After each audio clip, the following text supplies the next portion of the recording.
Did you? Yeah.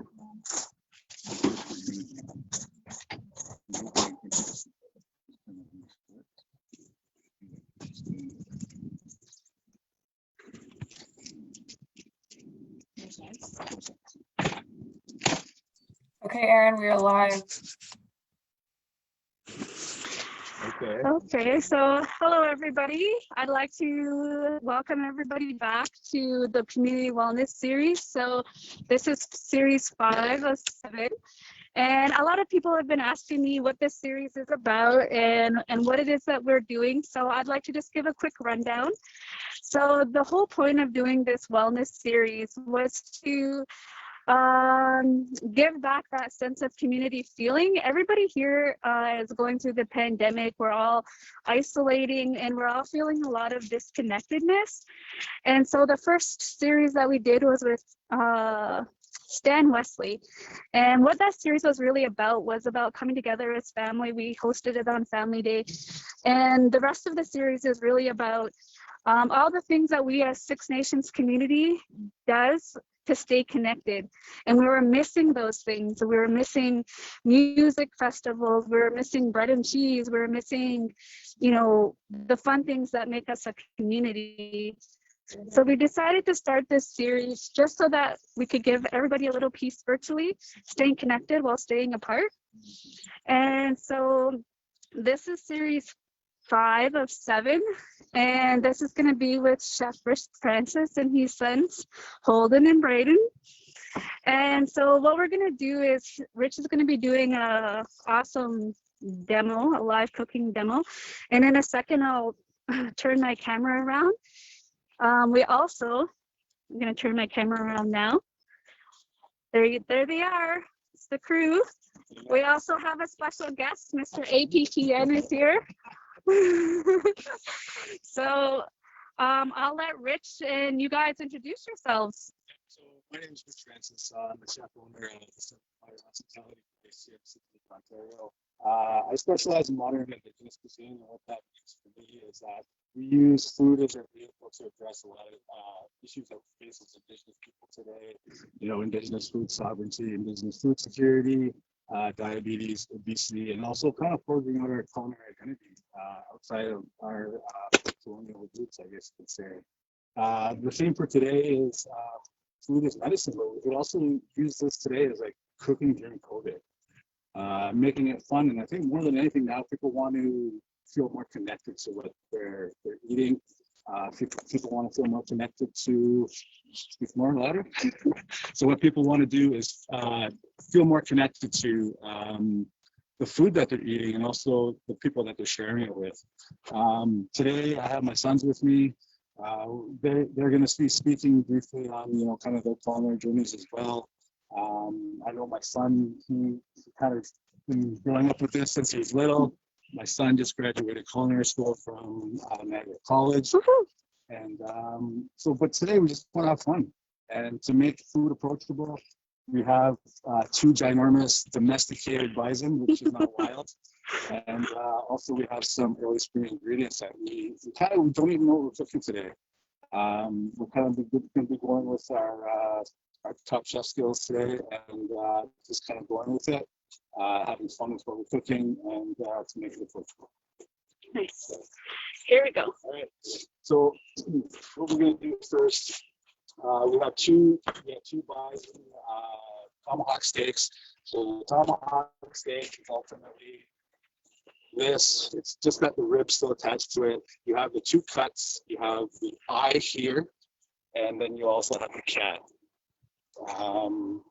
These here, ultimately what you're paying for is the bone, but today it's a showpiece, and it's fun to cook and it's fun to look at. So, a big shout out to Giles for their steaks. Big shout out to Giles' Meats. We use them quite often for the 7 Fire Dinner series that we do here on, you know, closest station, and it's all you know, local. So, but yes, just want to say that this is, we did not hunt this bison. It is domesticated. So Holden's going to do one version, and this is my son Braden. He's going to do another. Braden's actually going to put his right into the coals, and Holden is actually going to be doing his, searing his. pan method, and we'll get going. There we go. So Braden will kind of focus on what Braden's doing here first. He's going to be scoring his. The reason why we're going to be scoring it, he's only going to be going in about half an inch. He's going to go this way. The reason why he's doing this is that the more surface area that you have, it equals more flavor. And Braden's actually going to be going right into the holes. And he's going to be dealing with a lot of intense heat. And the thing is, with searing meat, you don't really you don't really want to sorry, let's start over with that. When you're searing meat, the idea when you sear meat is for two reasons and two reasons only. It's not to seal in juices. The reason that you do that is it's for flavor and aesthetics. Sealing in juices is probably the most ridiculous thing I've ever heard in my life from a chef point of view. And when you're seasoning meat, when you think you have enough seasoning on there, salt, pepper, add more. You should never put too much on. So Braden wants to get that right into there.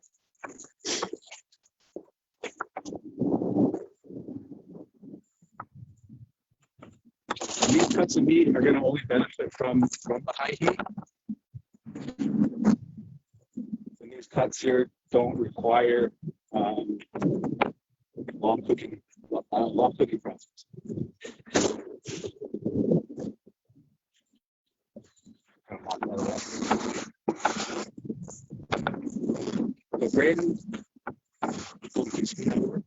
Braden's going to put his right on top of the wood.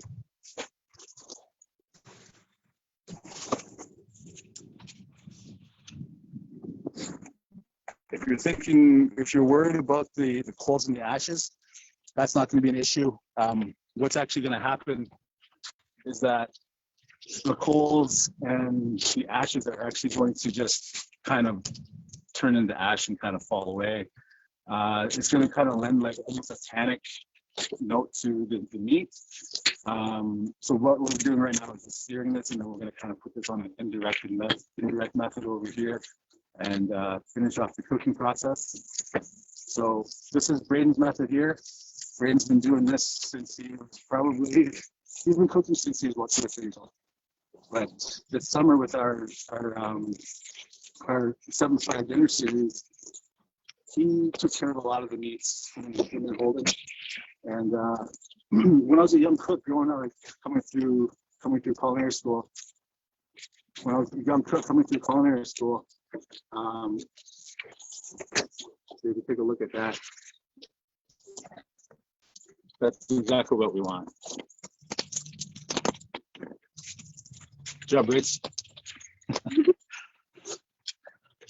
So the thing when we cook like this, I like to kind of really be aggressive with this meat.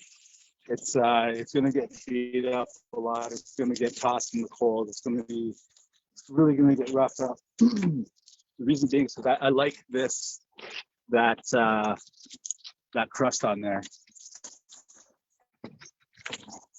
And I think, showing the boys how to cook like this, it kind of gives them some kind of life skills going on later in life too. You can kind of put it on this like that. I guess that's what that big handle is for. There's a handle there. But I know Holden's going to be doing the pan fry method here on the griddle. See, like as a home cook, I would be scared that my meat is burning right now. So hold brace the fat side.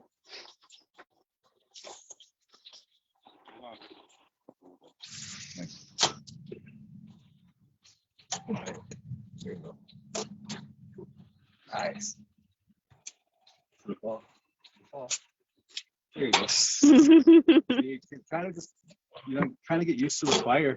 Like there's a hot spot here. We're probably going at about 600 degrees right now, so maybe you can get it running. And yeah, so later on, what we're going to be doing is probably putting it over here to finish cooking after it's done searing. And so what I'm going to get ready to do is to work on kind of butter kind of basting that we can do with the steak. And flip it with more big.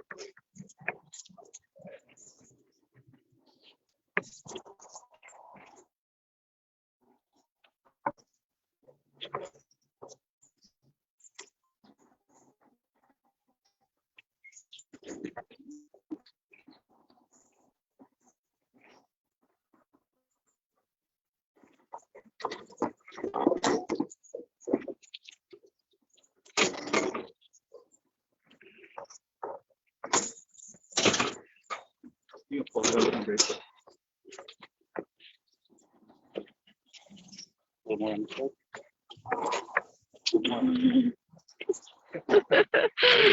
You're braver than I am.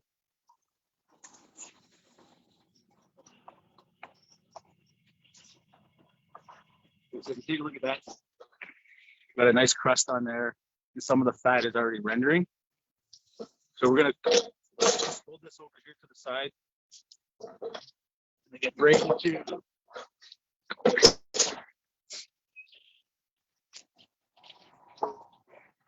So what we're going to be making now is our base. Kind of put together some herbs that actually came through the garden from last year.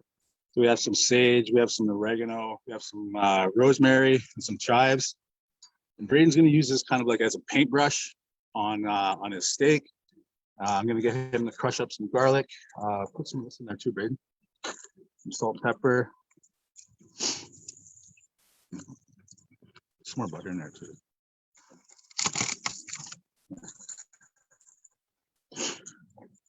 So at this point, this is just aromatics that we're going to be using on our steak. Yeah, put all of it. So what did you do with the garlic? So right now, what I did with the garlic, people ask, people struggle with garlic a lot in the kitchen. It's actually really simple to do. You just use your cutting board and use your palm, and you kind of just spread apart like that, ideally. Just like that. And by using the back of your knife or the side of your knife, you're going to just release some of the skins, but we're just going to put that in there. And Braden's going to put this in the fire. So what we have here is just the base, and this is our brush, salt and pepper, herbs, garlic, and a ton of butter. Put that on top of that. Go.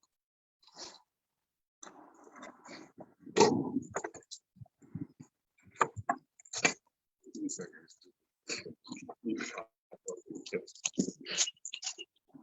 Holden's going to start his steak pretty soon. So he's going to do kind of like the pan searing method. That keeps in your juices more and keep flavoring the steak with the juices that you put into your pan. What did you just put on the pan? I just put grapeseed oil on the pan. Just get that nice and hot. It's important to get a good sear when you have the pan method. Or else your steak will go gray. So what's really cool is that you and Braden are doing two different methods but using the same heat source. That's pretty cool.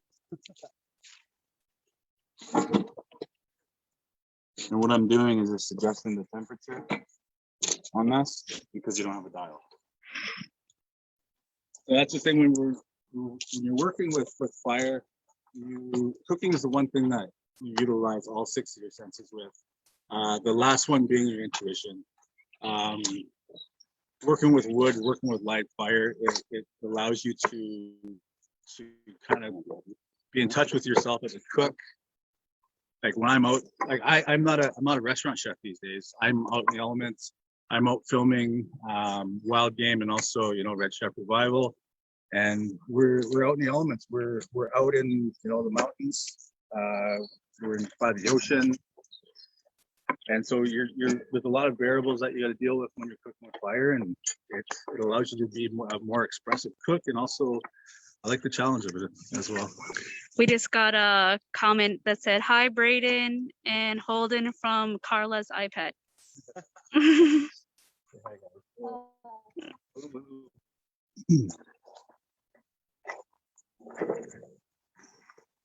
So with Braden, I've kind of taught him to kind of just always, kind of play with your meat, no pun intended, but just to get really involved in the whole process, the whole cooking process of cooking with a live fire. And so we're going to use this herb brush.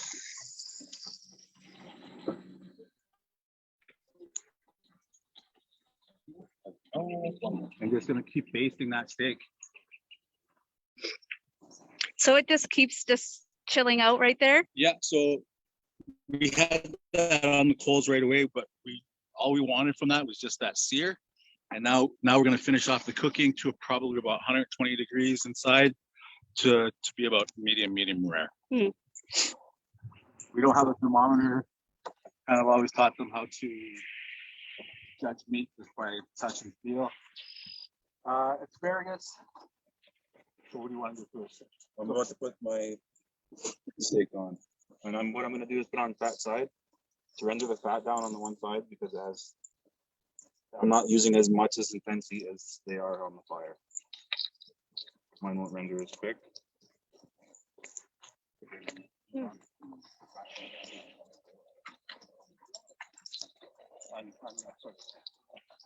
Actually, it's too hot. Yeah. So what Braden's going to do now, he's going to start doing his Brussels sprouts. So he just cut those in half? Yeah, he just cut them in half. Salt, pepper, some. He's going to try and find the hot spots here on the grill. So how does it feel being the director right now? You know what? I'm really comfortable with them cooking. They've been doing this for a while. But the good thing is, like, I love seeing their own individual take on, like, for Braden to do his Brussels sprouts. Like, I didn't know he was going to be doing something different. Holden's got his asparagus. And the thing with asparagus, I kind of just wanted to share too. Maybe you guys already knew this, but asparagus kind of has a natural breaking point, just like all of us, where that right there will be your tender parts. This you can use in your compost, or you can use it in a soup or a stew. But when you're grilling or cooking these raw, the asparagus will have a natural breaking point on them, and those are the pieces that we use. Cool. Great one. Brush your steak.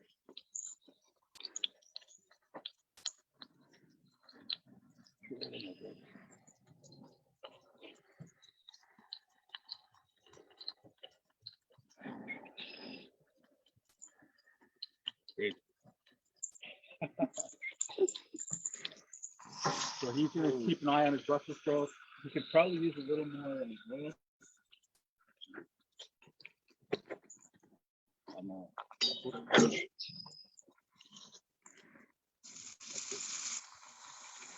So I noticed too that you're using grapeseed oil and not the extra virgin olive oil. Yeah, I'm not a big extra virgin oil fan. Reason being because I actually don't like the flavor of it. And grapeseed oil has a smoking point of 500 degrees, 550 degrees. When you're working with extreme heat like this, grapeseed oil, it's the oil that I love to use. And it also has a neutral flavor profile as well. It basically tastes like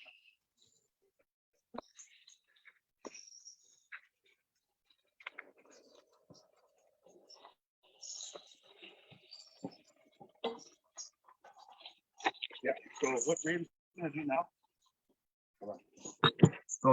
do now? I like using this thing. It's called a board sauce.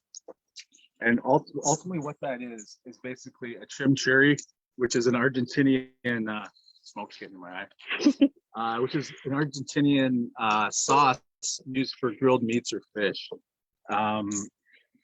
So Braden's going to be doing his board sauce here with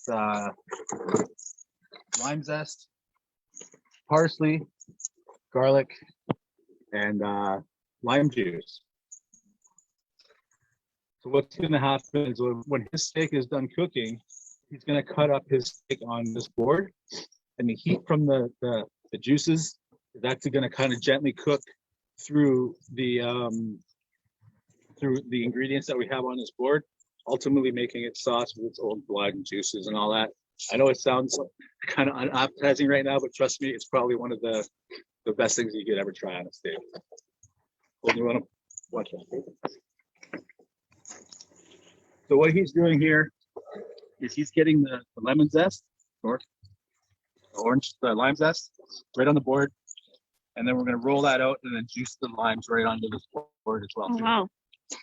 He's going to microplane some garlic, and then we're going to put some oil on there. We might actually change boards with Holden actually, because there's going to be a lot of juice that's going to run around. Very smoky. And a lot of salt, a lot of pepper.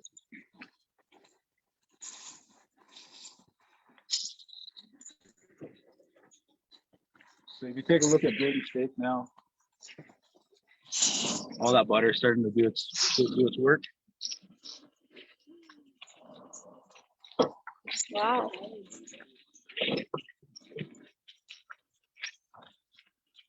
And Holden's just using the same stuff to base cheesesteak as well?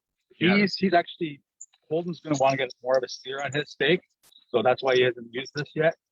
But he's actually going to do the same method, an indirect method after, because it's too thick of a steak to actually go onto a direct heat like that. So it needs a little time to just kind of chill out and do its thing. Holden, put your hand there so people can see how big really the steak is. Huge.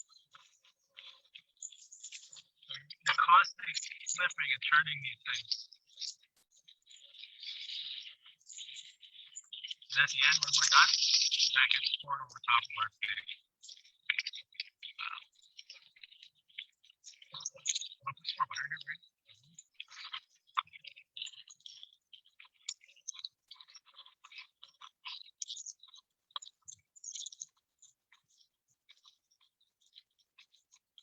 So when we're talking about food as medicine, like a lot of different in my work, I talk a lot about decolonization, participation, stuff where I hate now. But they use a lot of pre-colonial religions. Using food as medicine or as a vehicle to try to kind of identify and this is the classic way that I love to send that message or kind of create that message.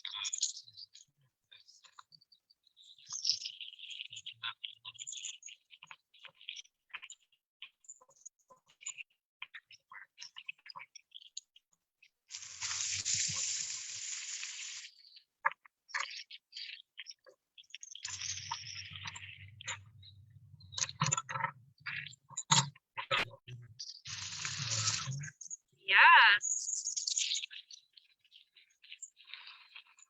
Hi, Holden. Hello. Went to school in Niagara College. I took the culinary management program for 2 years. It was it's up and down, but you learn so much and you don't realize you're learning so much until you're out of school. You think you're not going to need this in the field, but it's a lot of just like needing to find things on your own and learn on by yourself.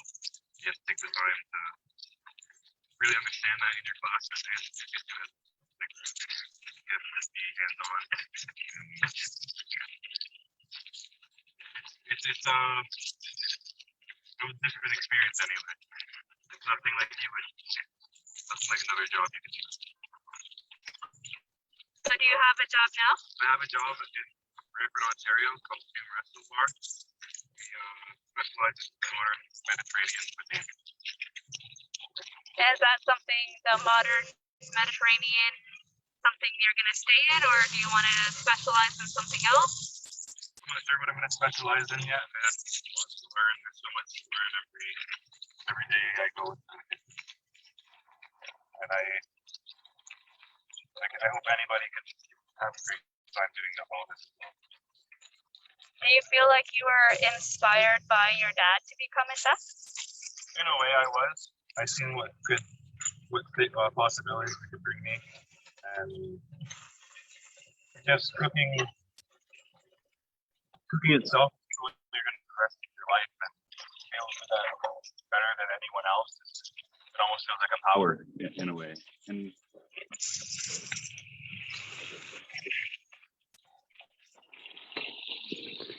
Do you have any chefs that you admire? not yet. Not yet. Still getting there. Like right now, for me, like it's not really chefs who are inspiring me right now. Mm-hmm. It's more like the indigenous food producers, the food producers, it's the hunters and gatherers that are kind of fueling the industry right now, the indigenous culling industry with these awesome products. So. Which is so cool because this morning when I went to pick up the steak, Yep. there was a Six Nations community member in there, and I asked if they knew where I could find fiddleheads. And he literally was like, you just go on Tuscarora between 2nd and 3rd, in the middle of the concession on your right, there should be lots. Oh, yeah? And then the butcher was like, no, the fiddleheads aren't out yet. And he's like, yes, they are. They started arguing, and then they started talking about morels.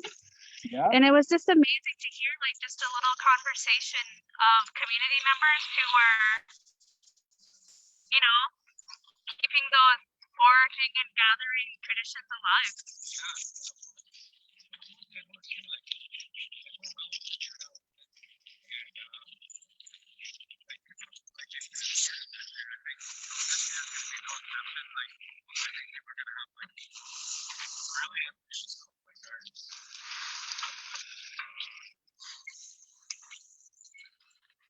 Which is good. Yeah, I think like if we start to cook more at home, you're gonna see. If we can start to cook more at home, you're gonna see that diabetes and obesity would probably start to dissipate, or like all the toll that it's had on us for so long.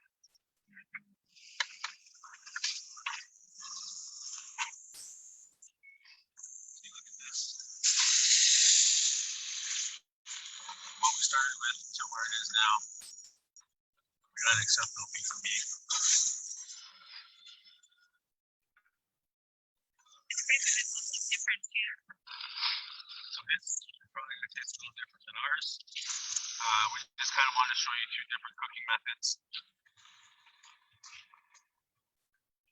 And now what mine's doing is it's almost like sitting in an oven waiting on the last hot side. I'll just be rotating that. So would you say that the cooking in your family is kind of like a family affair? Because I follow you on Facebook too, and I know you have a daughter. I've seen her. It looks like it just looks so inviting and warming when you see your kids working alongside you.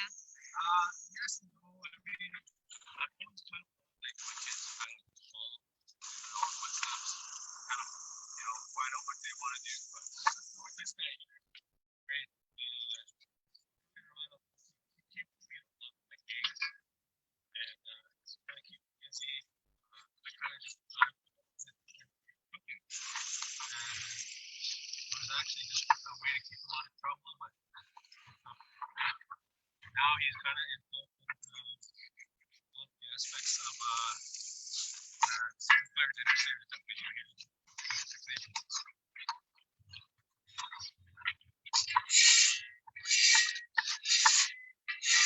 So this is just all of those herbs cut up.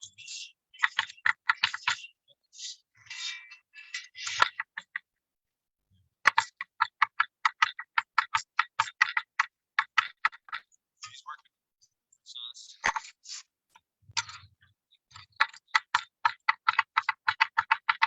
So the fingers is just to keep control of the knife. Yeah, he's cutting. He's actually right here.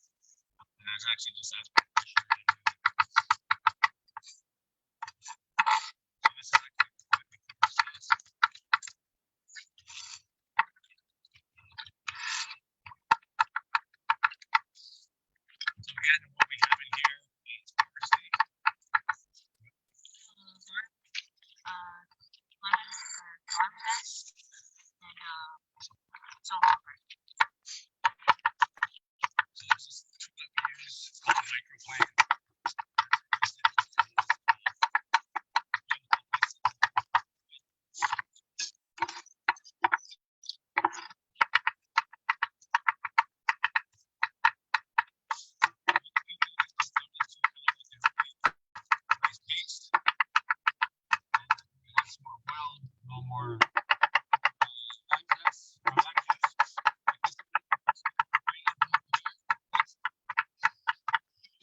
actually gonna do the steak. So Rich, you're half Mohawk and half Wiccan, right? So, yep, go ahead. First of all, I just want to say a quick shout out to any family, friends that I have streaming in from Northwest Territories. So the Gwich'in is kind of where I kind of got my first inspiration to cook Indigenous food. A lot of my tastes and smells came from the fish camp and growing up there in the Northwest Territories. It's still a huge influence on my food today. And food is that one thing where it triggers our food memories. And it's interesting because, it's through Indigenous foods that these food memories get triggered, and it's kind of a cool process, especially to see within the younger generation.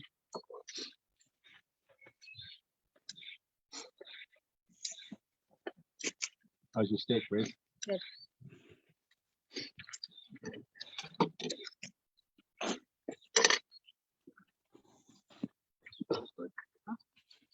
Okay, so we can get the get our ready and turn it.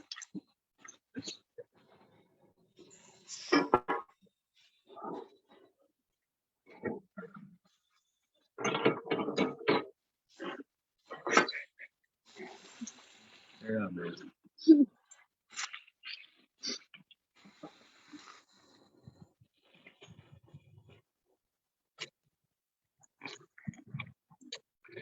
What's your favorite food you like to eat, Holden? I love duck, Mm. wild duck. Served on some lemon potatoes and some nice root veg. I look forward to trying that. What about you, Braden? What's your favorite food to eat? Butter chicken. Butter chicken, Ooh, yeah. butter chicken. On the grill. What about you, Chef? What's your favorite food? Right now, I love cooking wild game. Mm. Again with full duck. I love wild meat. It's very rarely that we'll buy stuff from the grocery store.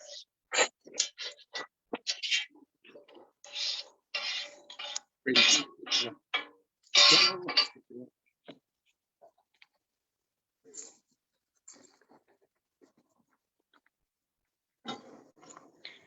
So I know, Rich, that we've talked in the past about like your Top Chef experience. Yeah. And you've told me before that that was just the beginning of your culinary journey. Yes and no. I mean, I have a lot of gratitude towards the Top Chef franchise.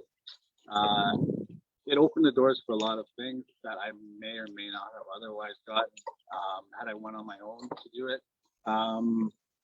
Top Chef was one of those things that kind of really catapulted me into the industry. People were starting to take notice of what Indigenous food really was, beyond Bannock. And that's the one thing, like, people have a misconception of Indigenous food is that we're all about the Indian taco. There's so many areas that we have to take a look at in terms of Indigenous food. Like we have pre-contact, post-contact, like pre-residential, post-residential, modern, and then we have to look into the future as well. And what does that look like? And Indigenous food is one of the most intriguing. There's a lot of moving parts to it, and I think that people are just now kind of starting to take notice just how diverse Indigenous food really is. Like, the Indigenous foods to Turtle Island right now it's incredible, and it's almost inexhaustible. And the potential that we have to open new doors, new ideas, I think rests in the future of food is ultimately Indigenous. So I'm a huge believer in that. This is where the future of food lies. Nice. So, I'm already.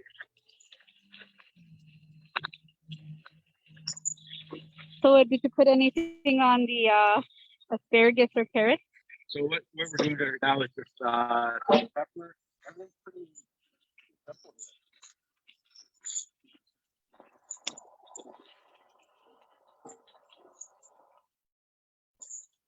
What's your biggest chef tip for the home cook?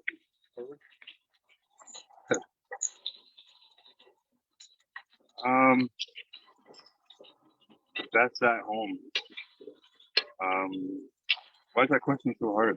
I think for me, to make food more approachable again, to have fun.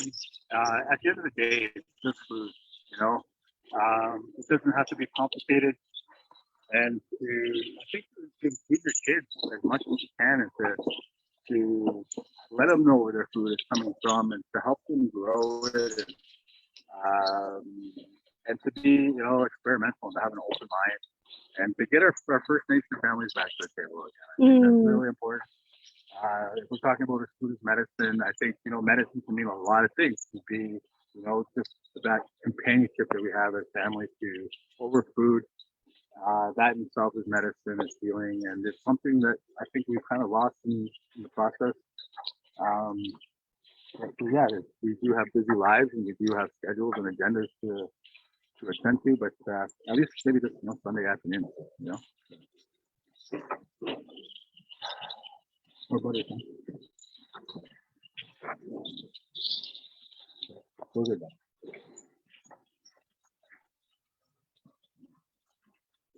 I don't know if you guys can hear this. I'm sorry you can't smell the smells.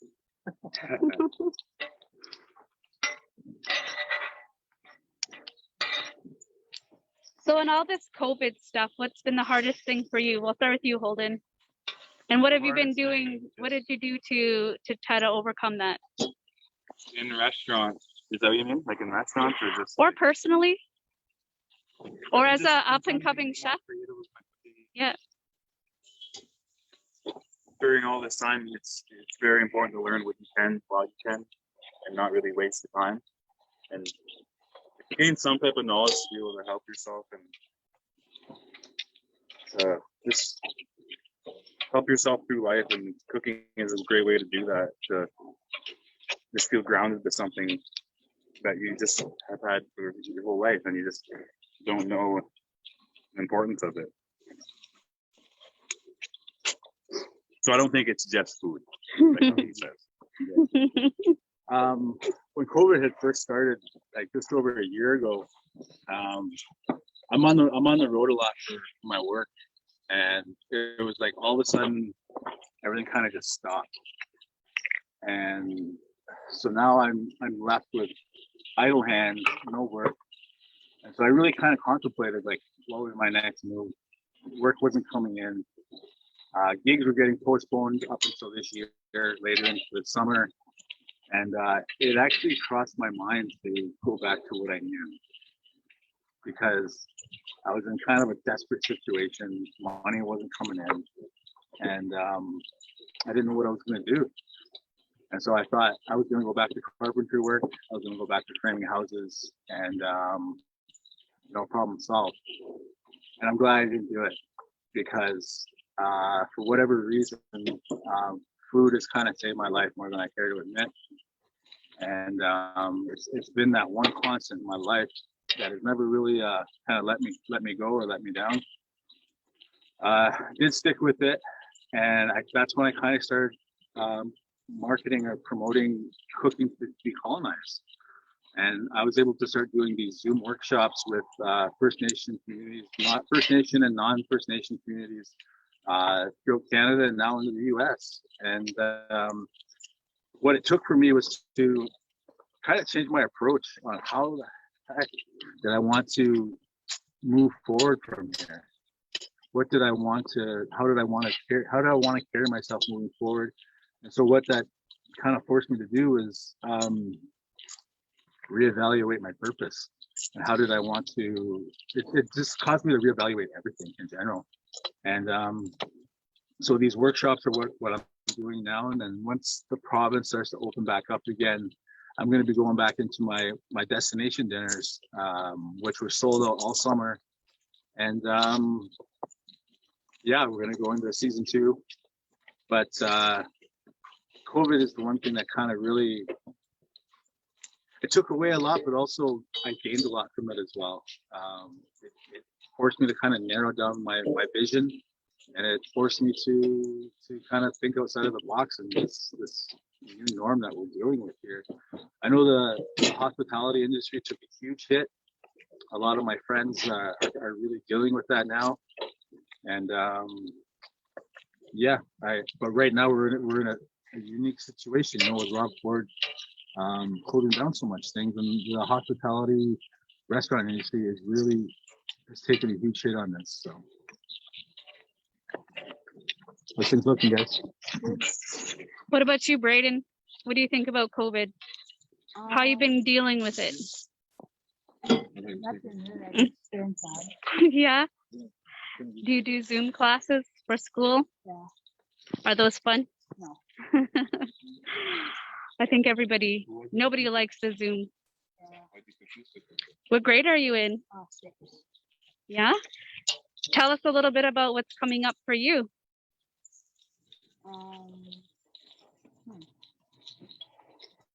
do you mean? I heard you have a show that you're gonna be on. Oh, yeah, ball game. I'm excited. APTN. Yeah. Where did you put here? In the back. Yeah, back there. Brayden's episode was the plant-based episode. Ooh. Well, plant-based, and you focus in on the 3 sisters. Wow, I can't wait to catch that one. That's awesome. Our Brayden's steak is probably just about done. Mine too. I'm just gonna finish it off on the top of another. So we're gonna cut the steaks here.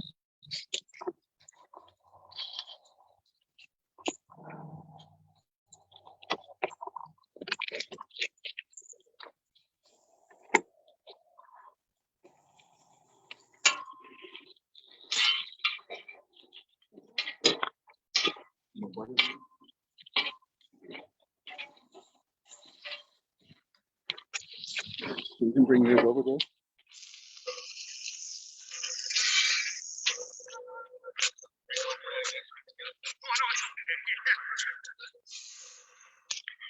I'll get out the way this way.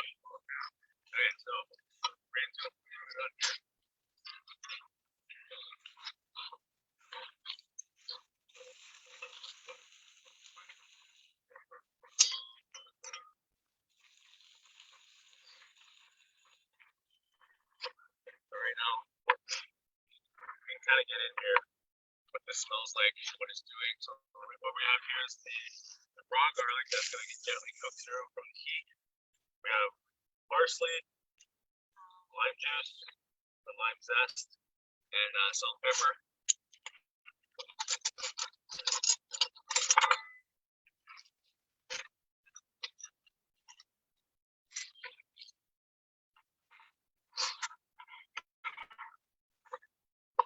This smells amazing, guys.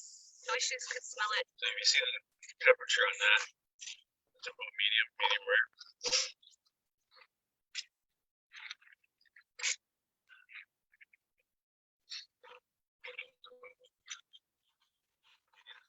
Yeah, I'm gonna play it on. Okay.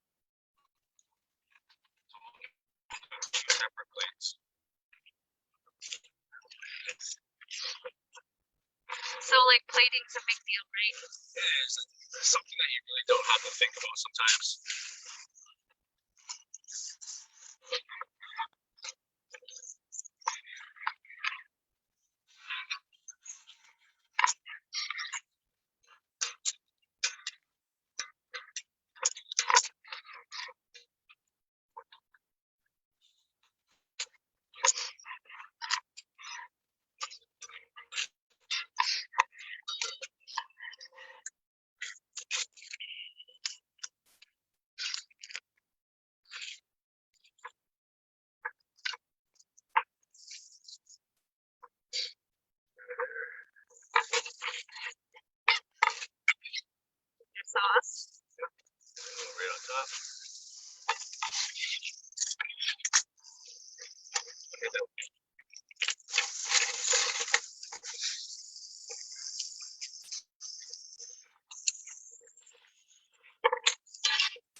So this, just allowing him to have creative freedom of what he wants to do. But he's got everything on there.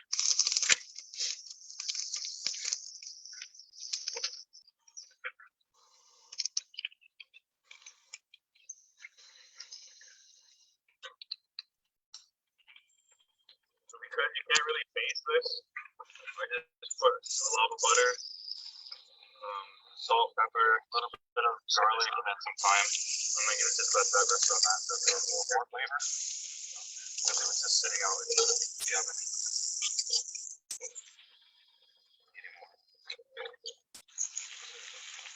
I'm gonna have mine with vegetable trio, some Brussels sprouts, asparagus, and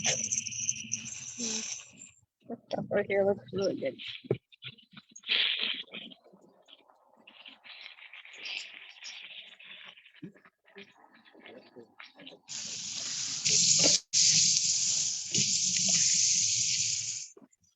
You got my board.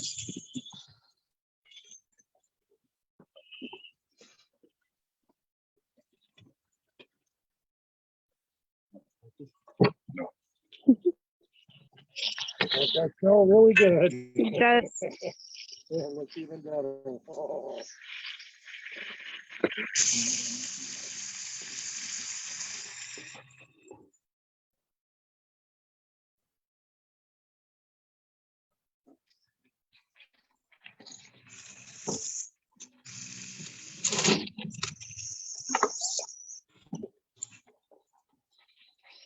You guys are kind of like a well-oiled machine. Like I see you all like intermingling, but still doing like every movement you have is like purposeful.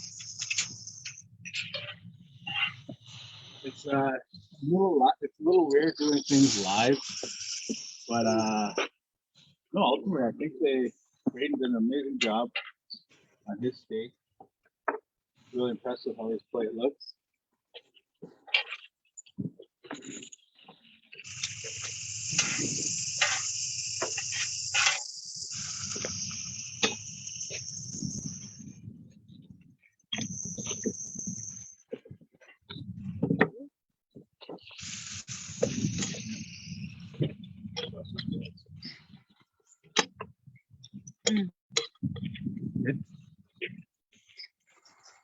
This guy loves Brussels sprouts.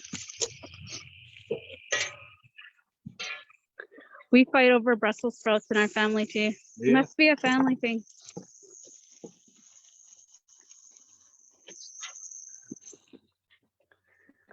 So Holden, you just basically like just cook those with salt and pepper, butter. And pepper and butter, and you still want a little life in them because when you overcook vegetables, it just makes them into mush, and there's no firmness and no crunch, and that's what you want in a vegetable. I think. It smells so good. It smells.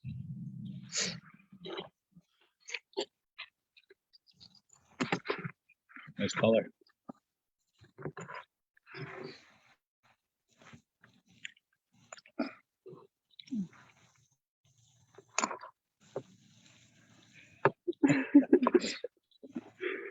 Let's have a look, Walt.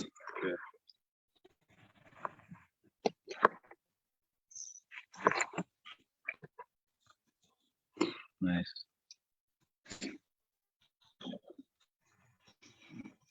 I remember the first time I had a steak that was medium rare, and I didn't know why I had well done steak my whole life.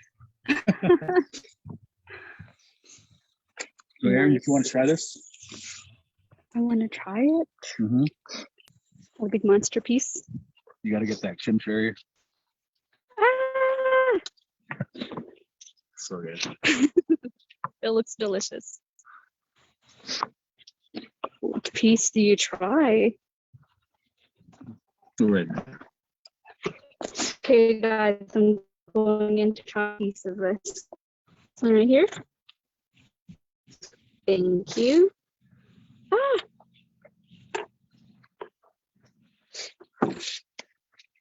Okay, this is really good.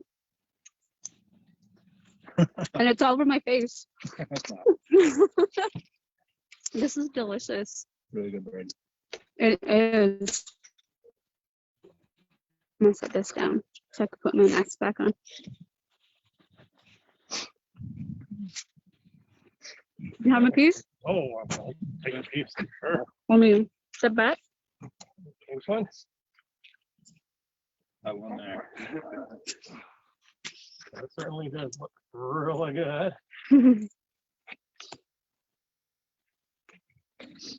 Wood-fired food. I don't care what anybody says. It's hands down the best tasting food that you know. Very good. Thank you.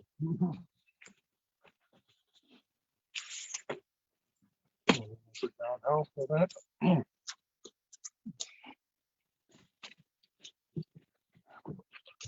Let's check out Holden's plating.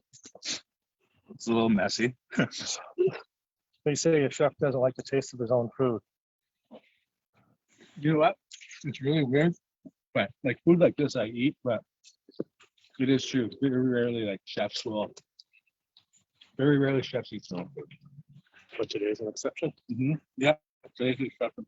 Good look.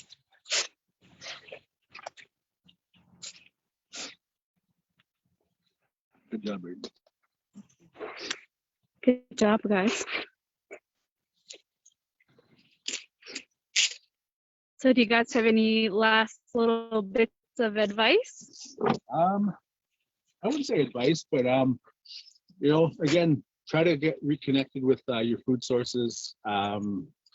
You know, it's really easy sometimes to get lost and you know, with this COVID and stuff. But I think using food as our vehicle to kind of reconnect with who we are and also reconnect with our families and stuff. Get around the table, know where your food comes from. Follow us on Instagram, RF Cuisine, Holden Francis, Braden Francis. As soon as the province opens up, the 7 fire dinners are going to be back. And we're looking to push the envelope more and more this year to bring in more country foods, to bring in more foods from all over Turtle Island again, and to really kind of rewrite what we're doing with Indigenous foods in this modern world today. Yeah, I'd like to thank you guys for doing everything.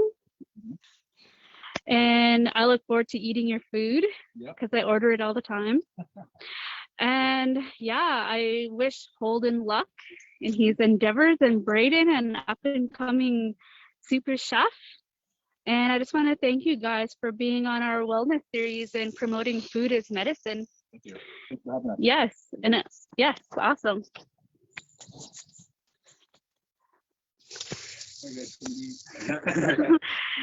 So that was it. That's like a wrap on the food is medicine. Yep. We're just hanging up now. And I'm going to go, and I'm sorry, but I'm actually going to try this amazing food. And I hope that you guys can join us in the next, not this week, next week and the weekend after. Our next presenter is going to be Mike Hill representing Warrior Park Athletics. So I'm looking really forward to doing that one and seeing their presentation. Now I'll go to everybody for joining us, and peace.